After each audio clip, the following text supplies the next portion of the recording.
श्रीराम जय जय राम, श्रीराम जय जय राम, श्रीराम जय जय राम, श्रीराम जय जय राम, श्रीराम जय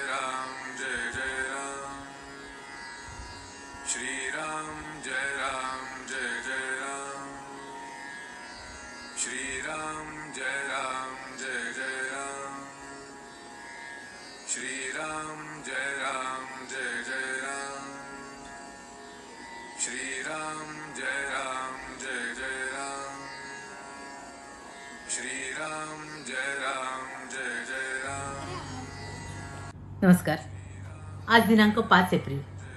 श्रीराम जय जय राम. संतांच्या संगतीचा परिणाम.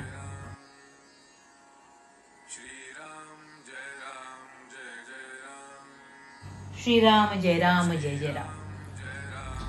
संतांच्या संगतीचा परिणाम. जडीबुटीवाल्याजवळ एक गोळी असते. ज्याच्या अंगात विष भिनले आहे अशा माणसाच्या जखमेवर ती गोळी नुसती ठेवतात. ती सर्व विष शोषून घेते. नंतर तिला धुतली की ती पूर्ववत होते. त्याचप्रमाणे सत्पुरुषाच्या संगतीत आपले पाप शोषून घेतले जाते आणि पुन्हा तो सत्पुरुष स्वतः शुद्धच राहतो. सत्संगती मिळेल, पण ती टिकणे फार कठीण काम आहे. साधारणपणे ज्या विषयाची आपल्याला आवड असते तसलीच संगत आपण बघतो. मीच वाईट म्हणून मी वाईट लोकांची संगत धरतो. विषयात दोष नाही, म्हणजेच नुसते विषय बाधक होत नाहीत, विषयी लोकांची संगत मात्र फार बाधक असते. संगतीने आपल्यावर बरा वाईट परिणाम होतो. विषय मागूनही जो देत नाही त्यापासून परावृत्त करतो तो संत. विषय तृप्तीसाठी जावे आणि निर्विषय होऊन यावे हा संत संगतीचा परिणाम. ज्याची संगत केली असताना भगवत प्रेम प्रकट होते तो संत जाणावा. अशांची संगती केव्हा होईल ही तळमळ असावी. विषयाची गोडी फार, पण तो सुटावा असे वाटू लागले म्हणजे भजन पूजन करणाऱ्याची संगत धरावी. वाईट विचार मनात आले की नामाची जोड ठेवावी. आपला सर्वाठाई भगवत भाव वाढू लागला म्हणजे संतांची प्रचिती येते. भगवंताच्या लीला पाहणाऱ्यांनाच खरा आनंद मिळतो. म्हणून संत नेहमी भगवंताविषयी सांगत असतात. ते जे गातील तो संगीतातला रागच समजावा. तुकाराम बुवा नुसते विठ्ठल विठ्ठल म्हणत, पण त्याची गोडी आपल्या गाण्यामध्ये देखील नाही. खरोखर संतांना आपल्याविषयी इतकी कळकळ असते, आपल्याला ती कळतही नाही. संत आपल्या हिताचे सांगतात, पण आपले मन विषयात वावरत असल्याने त्यांचे बोलणे आपल्या मनात पूर्णपणे ठसत नाही.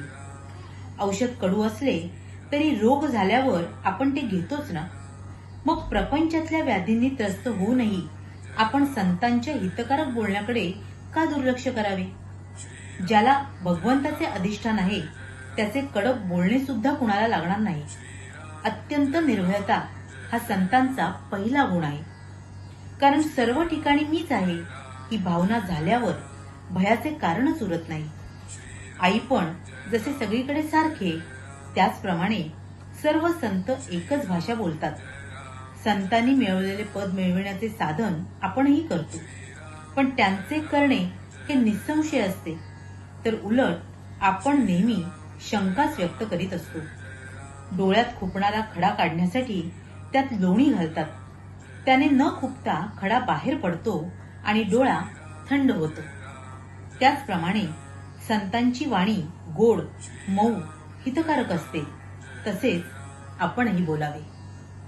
आपली भूमिका थोडी तयार असल्यास सत्संगतीचा परिणाम होण्यास फार वेळ लागणारच नाही.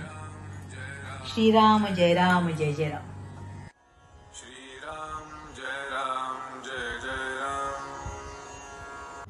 महाराज इथे आपल्याला संतांच्या संगतीचा आपल्यावर कसा परिणाम होतो याविषयी सांगतात.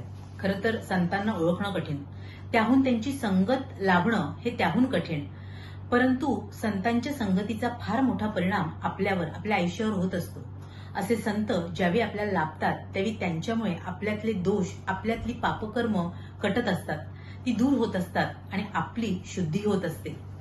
संतांजवळ जेव्हा केव्हा आपण राहू त्यावेळी आपल्या मनातही भगवत भाव प्रगट होत असतो आणि त्यामुळे भगवंताशी आपलं अनुसंधान आपल्याला साधता येतं, त्याच्या अधिक निकट जाता येतं. खरं तर संतांना आपल्याविषयी खूप कळकळ असते, आपल्या हिताचंच ते नेहमी सांगण्याचा प्रयत्न करतात. परंतु आपण आपल्या प्रपंचात, आपल्या विषयांमध्ये, आपल्या वासनांमध्ये एवढे अडकलेले असतो की तो त्यांचा भाव, आपली त्यांच्याविषयी असलेली खरी कळकळ आपल्याला कळतच नाही. म्हणून जेव्हा केव्हा आपल्याला अशा संतांची संगत लाभते तेव्हा आपण साऱ्या शंका कुशंका बाजूला ठेवाव्यात, अशा संतांच्या संगतीत कायम राहण्याचा प्रयत्न करावा आणि आपल्या भगवंताच्या आपण जास्तीत जास्त निकट जावं. अशी संत संगती आपल्या गुरूंच्या कृपेने, त्या ईश्वर कृपेने तुम्हा आम्हा साऱ्यांनाच लाभो, हीच त्या गुरुचरणी प्रार्थना. तुम्हा साऱ्यांसाठीच खूप सारी गुरु ब्लेसिंग्स. श्री स्वामी समर्थ. जय गुरुदेव. जय राम जय जय राम. श्री राम जय राम जय जय राम. श्री राम जय